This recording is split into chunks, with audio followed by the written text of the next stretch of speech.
Hoy también nos acompaña el decano del Colegio Médico, doctor Julio Castro, quien hará un balance de los temas de salud pública.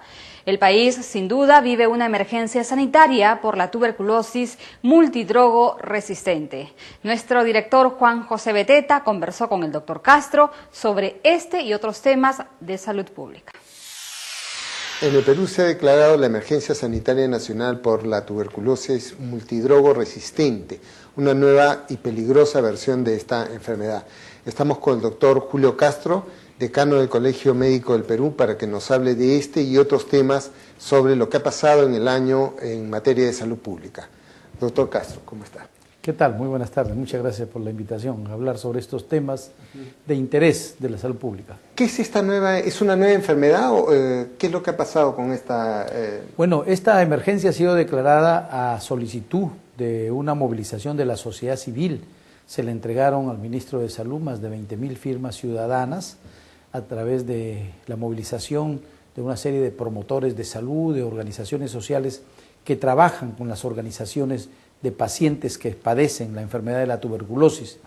Y de manera importante decir, en primer lugar, que la tuberculosis sigue siendo un problema social, que la prevalencia, o sea, el número de pacientes que tienen esta enfermedad sigue siendo elevado, más de 35.000 nuevos casos cada año, pero de manera seria es el problema que lo constituyen aquellas tuberculosis que son resistentes a las drogas, que comúnmente se emplean para tratar esta enfermedad. Y peor aún, ahora hay otra nueva versión que es la tuberculosis extremadamente resistente a las drogas, o sea que prácticamente son incurables y por lo tanto están condenados a morir los pacientes que tienen esta enfermedad. Esta es una situación que lamentablemente se ha incrementado en los últimos años, lo cual es paradójico. El país vive un crecimiento económico importante en los últimos años. Mientras más crece la economía, más crece el número de tuberculosis y sobre todo extremadamente resistentes a las drogas. Esto tiene que ver porque hay el tema de la exclusión social, hay un sector de la población que no está involucrado a este crecimiento económico, sino está marginado de él, que es la población que está en pobreza. Y la pobreza, lamentablemente, tiene entre sus consecuencias este tipo de enfermedades. Ya alguna vez un famoso estudioso de los problemas de salud señalaba que la tuberculosis es una enfermedad producida por el germen, el bacilo de Koch, más la pobreza. La pobreza es un factor condicionante y lamentablemente todavía tenemos que lidiar con importantes sectores que se encuentran en esta situación.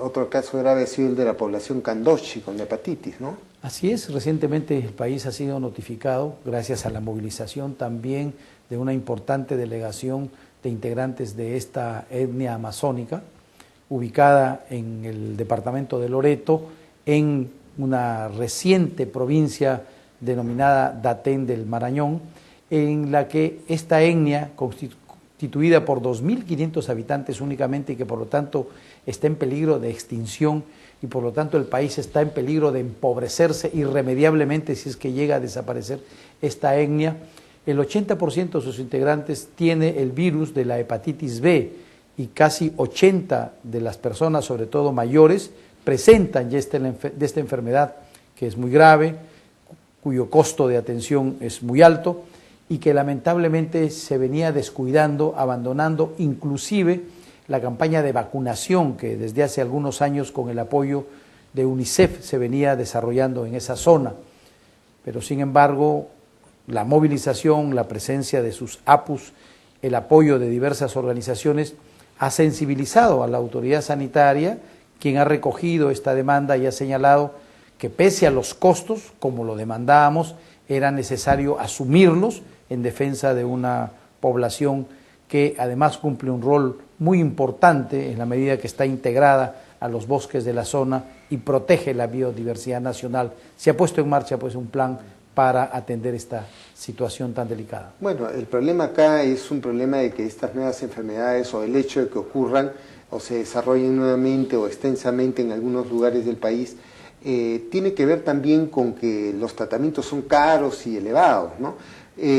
¿Cómo se plantean estos problemas respecto al presupuesto de salud pública? Bueno, lo que nosotros hemos venido demandando es la necesidad de que el Estado peruano cumpla con sus compromisos internacionales y nacionales y proceda a incrementar los recursos destinados al cuidado integral de la salud de la población nacional, que como sabemos lamentablemente nuestro país se caracteriza por hacer un gasto muy pequeño. Estamos entre los últimos países de América Latina en cuanto al esfuerzo que hacemos en cuanto a recursos para atender la salud y el compromiso que se había asumido para que el presente quinquenio 2006-2011 por lo menos incrementemos los recursos al nivel del promedio latinoamericano. Únicamente el 4.5% del PBI lo destinamos a la salud, mientras el promedio latinoamericano está en 8%, y el compromiso ha sido llegar a 8%.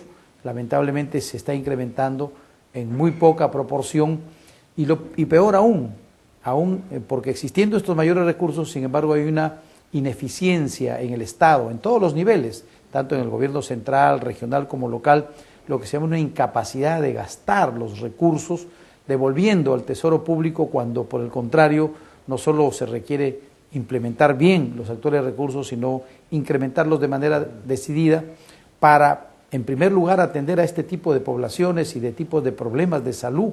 Hay una parte importante de la población, se calcula entre 5 a 7 millones de personas que no tienen acceso a atención y programas permanentes de salud, y ellos son la primera prioridad, y se trata precisamente de la población rural, de la población andino-amazónica, de las poblaciones en pobrezas en los barrios populares de las ciudades.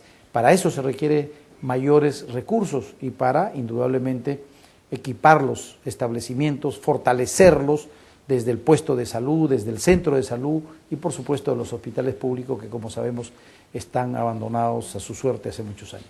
Y luego el tema del aseguramiento universal, ¿cómo va? Bueno, se ha dado una ley que pone en marcha un modelo de aseguramiento que no es por el que hemos luchado y seguimos luchando, un aseguramiento que garantice el acceso a la atención de salud integral y de calidad para todos los peruanos. Se ha hecho un inicio muy tímido, apenas en 3 regiones, Apurímac, Ayacucho y Huancavelica, que en conjunto no hacen más del 5% de la población nacional.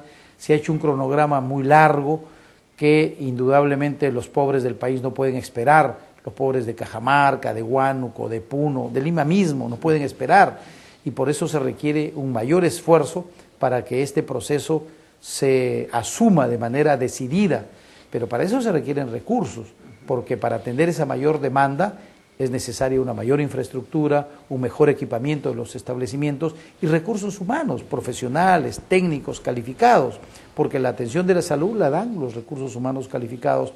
Todo esto requiere pues un financiamiento para poder hacer realidad y lamentablemente lo que el gobierno ha destinado aún para estos 3 regiones en las que se inicia es bastante limitado y también no se está aprovechando la propuesta para transformar el sector salud. No podemos seguir con un sector salud en la cual cada quien va por su lado, el ministerio, desarticulado, y lo que se requiere es fortalecer la autoridad, la gobernabilidad en el sector salud, fortalecer la autoridad sanitaria, integrar los servicios de salud para hacer un mejor uso de los mismos y, por supuesto, financiarlos, potenciarlos para que la atención que le dan a los ciudadanos sea de la mejor calidad y, por lo tanto, el derecho a la salud, que es un derecho humano fundamental, sea una realidad cotidiana para todos y todas en el país. Muchas gracias, doctor Castro. Gracias a ti, Juan José, y a Enlace Nacional.